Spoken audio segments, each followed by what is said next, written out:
YouTube itself is no longer just an entertaining video platform. It's a search engine, it's a TV channel, it's a short form video feed, it's also a podcast platform and effectively a shopping channel. So there's so many different things that you can do with a YouTube channel.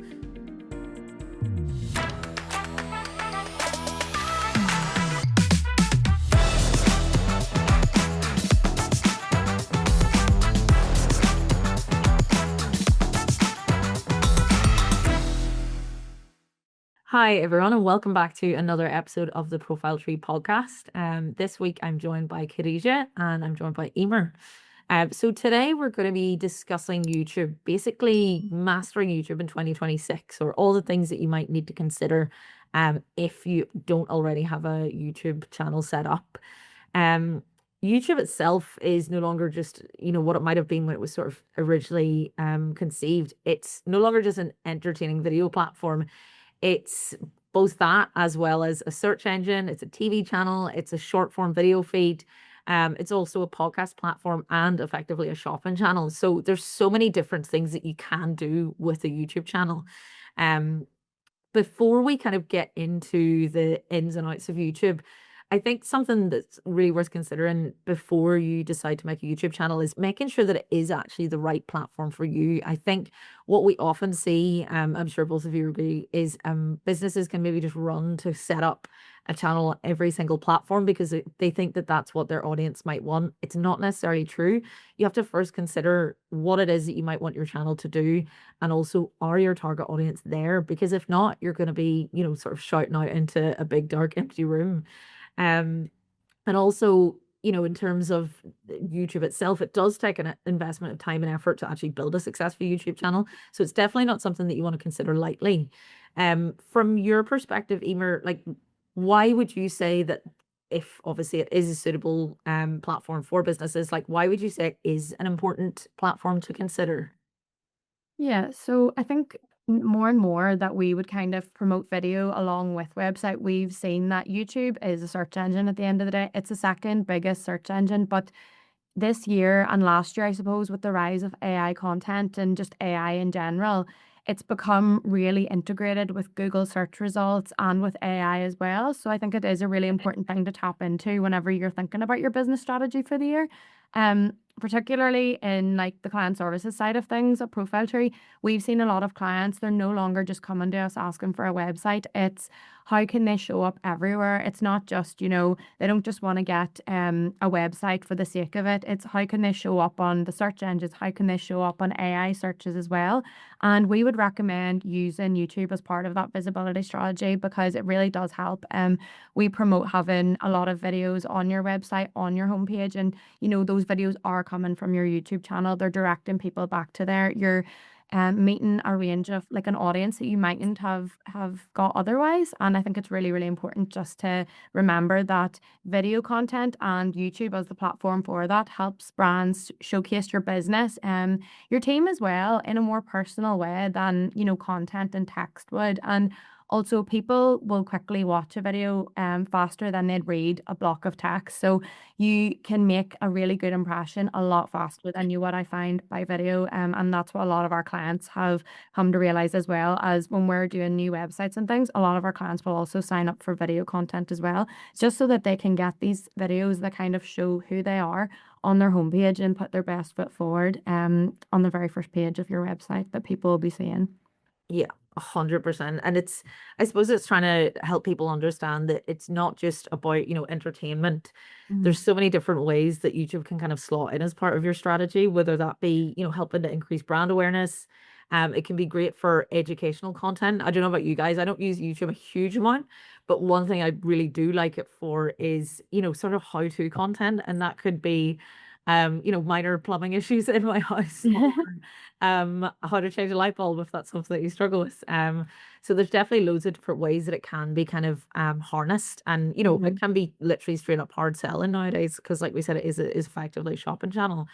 So obviously, if you're at a point then where you're deciding to implement YouTube as part of your digital strategy, before you even get to that point, there's sort of a number of logistics that you need to think about, aren't there?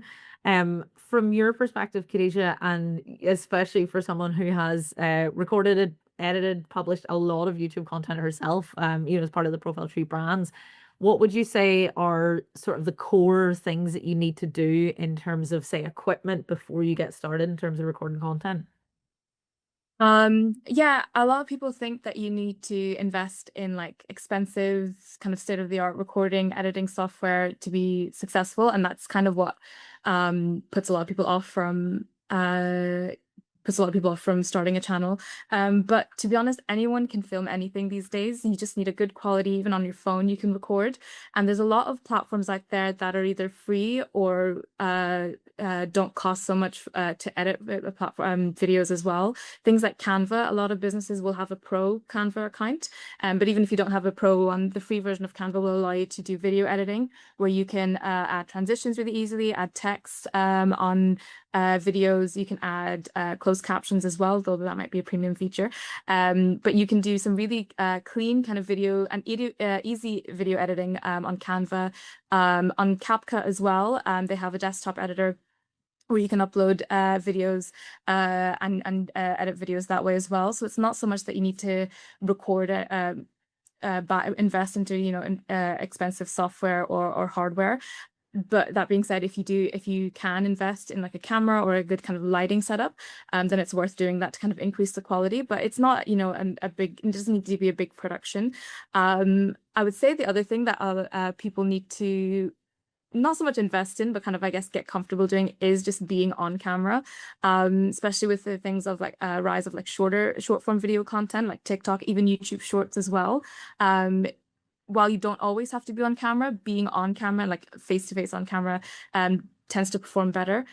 So getting used to being on camera is something that can take a little bit of time, but if you kind of practice with it, invest in yourself in it that way, that is sort of another step that people kind of don't really realize. But yeah, it doesn't have to be a big production.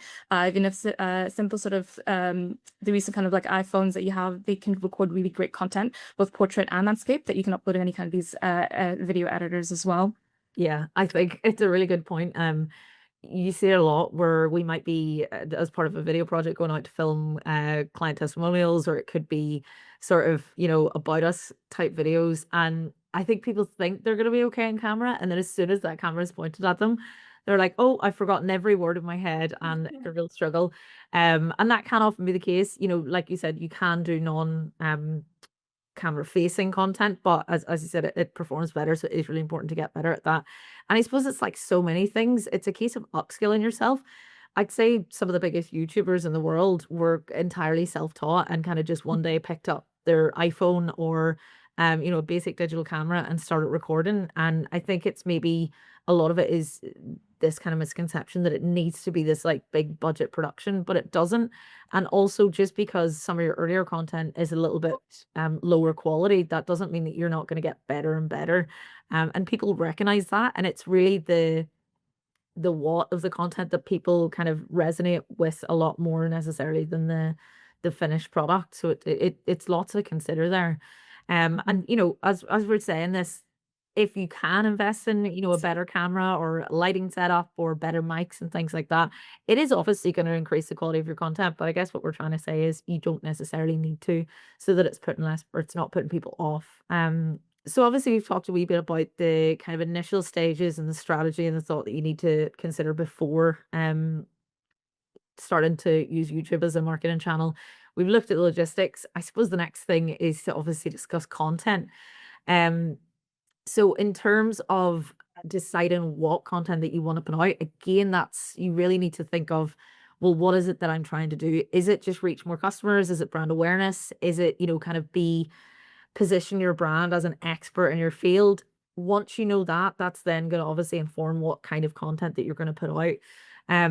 I would say, obviously, in terms of our clients, what they say a lot is, okay, well, I don't sell products, I sell a service, and that service might not be just as easy to package.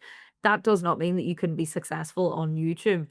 It could be a slightly more complex service offering, but then you've got the opportunity to create content about what a typical project might look like start to finish, kind of visualize the process. Meet the team content, I think, always performs really well. We've obviously talked about um positioning yourself in terms of like, we are people behind the business. We're not just a kind of a corporate entity. Again, case studies and testimonials are a fantastic way to get feedback and help people understand what kind of experience their clients have had, and focusing on your unique selling points as well. Like there's tons of potential content there, just to kind of highlight that you don't necessarily have to be selling or selling a product. It doesn't necessarily have to work like that. Um, what would you say, Khadija? I mean, obviously, something to consider here, and again, probably something that puts people off is the panic of how much time am I going to have to invest into this? How often should I be posting? Is it going to take me 10 hours per video? Like, what would you say is even initially like an ideal posting schedule for a brand?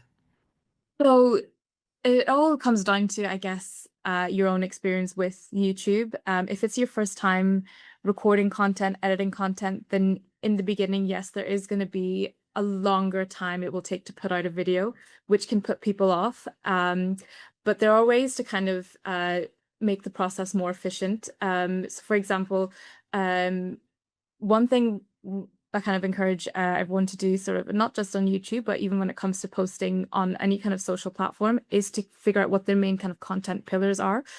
So these are essentially the kind of key topics that you always want your content to focus on, and they stop you from kind of posting randomly, but also it also helps you kind of figure out, what that takes you out of the whole, what should I post about? What kind of videos should I create? Typical kind of content pillars would be like educational type content. This is where the goal of it is to educate your users, to position yourself as kind of like a industry leader, a knowledgeable kind of business basically about the industry. Then there could be sort of short form kind of using YouTube Shorts to kind of distribute your content a little bit more, clips from your longer videos, quick tips and things like that. And then there is also like problem-based content pillars where you're kind of focusing on the kind of problems that are maybe typical in your industry, and you always want to point it back to your business. How can you solve that problem? How can you offer that benefit? So coming up firstly with like what kinds of content, what content pillars that you want to focus on is key.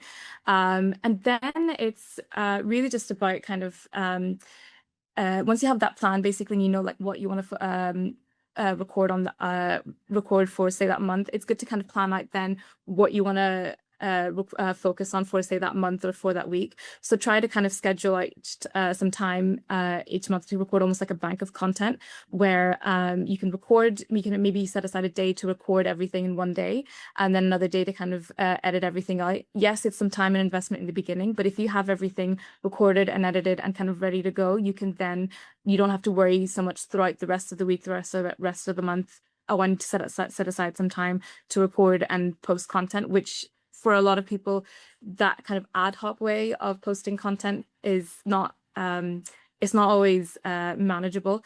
If you can take the time to kind of record everything, plan out everything, record what you need to record and edit in the first few days of the month, and say, and have them, say, maybe schedule to post on YouTube, it kind of frees you up the rest of the month to do everything else sort of within your business as well. But a good rule of thumb would be sort of like 1 to 2 videos per week to kind of keep your channel active, to let YouTube, like the algorithm, know that you're active. And then the more kind of comfortable you get with it, the process itself should take sort of less time as you go on. Yeah, absolutely. I think with YouTube, there's this kind of misconception again that it should be about frequency. It's probably something that we see with social media as well. But generally, the algorithms across YouTube and other social media channels is a focus on consistency rather than frequency. So posting 10 videos a week isn't suddenly going to make you go viral. It's that kind of steady growth, and the algorithm seeing that you're regularly posting, that you're active, and that you're obviously, like we've talked about, video content and shorts. The shorts are very much there to support the longer form video content, or sort of landscape video content, if you want to refer to it as. And it's a great way to expand your reach. I think I read a statistic last year where, maybe even this year, where there were 200 billion daily viewers of shorts, and I think that's incredible in terms of the potential there. But I mean, with everything, it's making sure that the content that you're putting out there is actually targeting your audience, depending on whether or not it is just general brand awareness that you're looking for. So obviously we've mentioned then that YouTube is a part of it, is that it's a search engine, and is arguably commonly considered to be the second largest search engine on the internet. Huge potential for traffic and leads and customers. What would you say are the really important things to consider if, again, you're starting out and you've created your content? How do you go about optimizing, or what are the kind of important things to consider, Khadijah, with optimizing your channel and your content? Yeah, there's when it comes to all your videos that you have on YouTube, there's kind of two ways to get your videos discovered. There's that kind of search-based sort of intent where people type in how to do XYZ or best way to XYZ. So that way your video will kind of rank based on the relevance. Then there's also the kind of suggested, or that kind of algorithm push where YouTube will recommend your video on people's homepage, on the sidebar, and it's based on how people behave, where they, click and watch and things like that. So a lot of small businesses will only think about search, but real growth will come from when they kind of work both together. So it comes down to, I guess, first is what's called the click-through rate. So do people actually click on your video when they see it in their feeds, on their homepage and suggested videos? And that's driven by things like your title and your thumbnail. So if no one is if you don't have a particularly high click-through rate, it's worth looking at these two things on your videos. So do you have an engaging title? Does the title, you don't want it to be very clickbaity or anything like that, or anything too exaggerating, but where they can kind of see exactly what this video is about and what the benefit is. And then is the thumbnail interesting? Does it show maybe the finished product of something, if it's how to make something? Does it have some interesting imagery, things like that? The other thing is does the video itself, your basic sort of SEO, does it match what people search? And again, that comes down to the keywords that are used in the title, within the description as well, and also the if you're using sort of closed captions as well. So that kind of basic SEO does come into play, and then they also YouTube kind of like to push out videos where it kind of where people kind of it keeps people on YouTube for longer. So if someone watches your video and then another one, that's really good. So that's why things like having playlists or linking within your video, you can link to other videos as well, either within the video itself or at the end. That matters a lot more than what people think, because if YouTube sees that your video keeps people on YouTube for longer, exploring YouTube for longer, that will help push your video out more into the algorithm as well.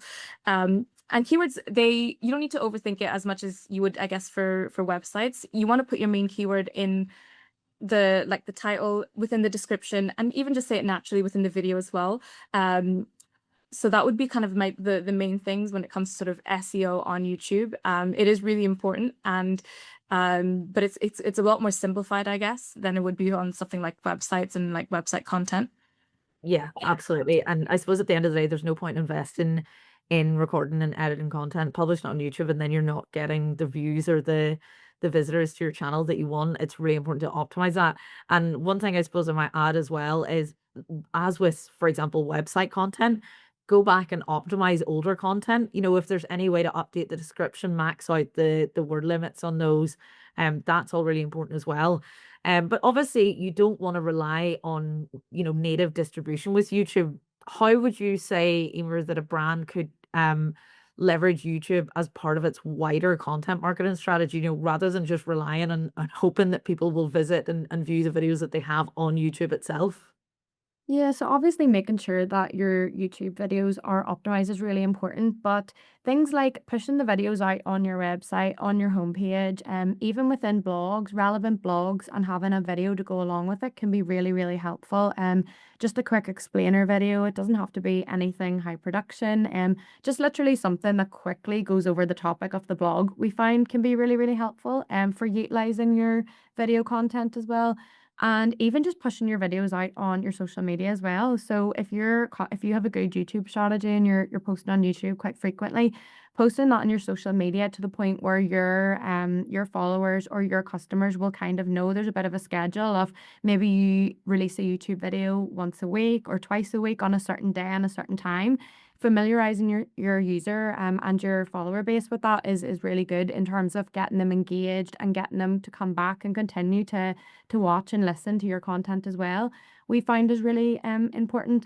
But yeah, mostly in terms of the projects that we would deal with, we would just recommend using those videos and embedding them across the key pages on your website, which would generally be your homepage, your About Us page, and any relevant blog pages, because customers do find those videos and those little how-tos, particularly on service-based businesses, can be really, really helpful. For example, we had a customer who sold different doors, and they had how-to videos on their website in terms of how to, install a door if that's something that you wanted to do yourself and had the skill set for. And they said that a lot of their client base found that really useful, because you can provide people with an instruction manual, but actually seeing someone do it and seeing the product that you've just bought and being, installed or set up is really useful for people. I know for me, if I get something new and I'm not too sure about it, YouTube's the first place I'll go. Like, I had a camera that I had no idea how to use, and after a few YouTube tutorials, I was basically a photographer. So there's nothing that you can't find on YouTube, and even down to things like cooking and things like that. Just little how-to videos are so important, depending on your business, obviously, but we find with a lot of our service-based customers, that's the things that their users would find really, really useful, and embedding those across their website and their social media has been really helpful. Yeah, absolutely. And I suppose one thing that comes to mind as well is we're obviously big fans of repurposing content, the whole work smarter, not harder thing. If you have got video content on YouTube, one of the best things you can do is, I'm not sure necessarily if all platforms are going to have a transcript feature, but certainly if you were to upload it to a platform like Vimeo, download the transcript, stick that into your AI tool of preference, and ask it to write a blog for you, because there you go. You've now got two pieces of content out of one. And again, it's an opportunity for you to then embed the video on the blog, increase your time on site. So it's that kind of cyclical nature of video content, and it's so massively helpful. And as you said, like, there's demonstrated evidence of what impact that can have on your customers or potential customers. And they are obviously interested, and it's another way to kind of view products or services and understand them better as well.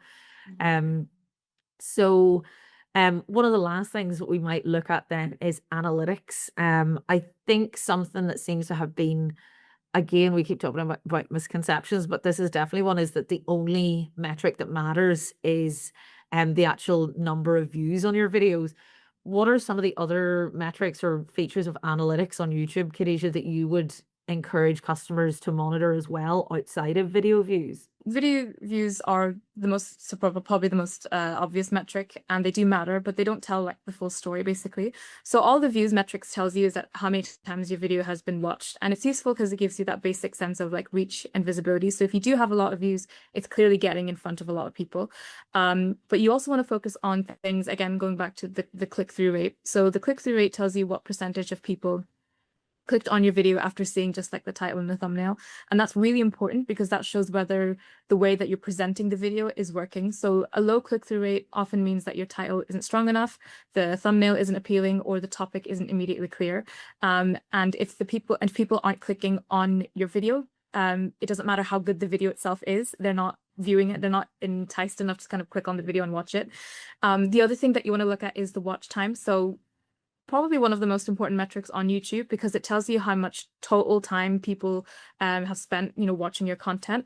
And this matters because YouTube wants to keep people on their platform. So videos that generate longer watch times, they are more valuable to YouTube themselves. So if you have a video that has fewer views but has very strong watch time, you can potentially be more successful than a video that has lots of views but poor kind of retention that way.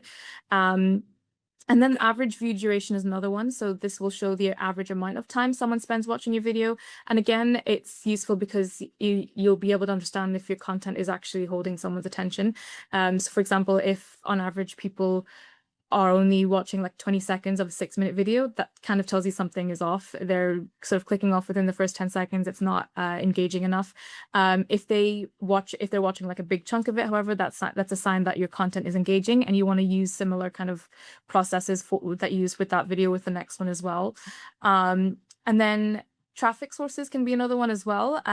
This could be, so this metric kind of tells you where your viewers are coming from. Is that through YouTube search? Is it through suggested videos? Is it through external links, like for example, from websites? Is it through channel pages as well? And that matters because it tells you how your content is being discovered. So if most of your traffic is coming from search, that means your videos are working well as searchable content. If it's coming from suggested, that means YouTube is recommending it more broadly. So that can tell you a lot about your growth and where it's coming from as well. But yeah, views isn't the only important one. I would say looking at all these other ones will tell you about the quality of your videos and how you're presenting it as well, which is arguably more important. Absolutely. And at the end of the day, again, it's back to what you're using YouTube for. But Yeah. if it's, converting potential leads or create new customers, then the views aren't what it's about. It's about who is viewing it and how have they engaged with your content. Um, so there is lots to consider. I think YouTube's definitely not one of those platforms that you want to just throw yourself into head first. Just to kind of summarize what we've talked about, obviously consider strategy. Make sure that it is the platform for you in terms of where your audience are and what kind of impact that you want to have. Consider your content, make sure that it's helpful content no matter what, whether that be educational content, meet the team style content where you're trying to connect with your audience or anything like that. Support all of your video content with shorts, obviously really, really important as a kind of distribution method. Make sure that you focus on SEO, both in terms of your new content and optimizing older content, and also really, really consider your metrics and not just looking at video views. So lots to consider, and I kind of really important to remember that to be on YouTube, you don't need to be a YouTuber. Anyone can pick up an iPhone and give it a go, but it's back to strategy and making sure that you plan everything out before you get stuck into it. So thank you guys. It's been another really, really interesting week. Thank you everyone for listening and watching. Please remember to like, share, and subscribe to the podcast, and let us know what you enjoyed and if there's any kind of topics that you'd like us to discuss next time. Thanks everyone, and see you next week.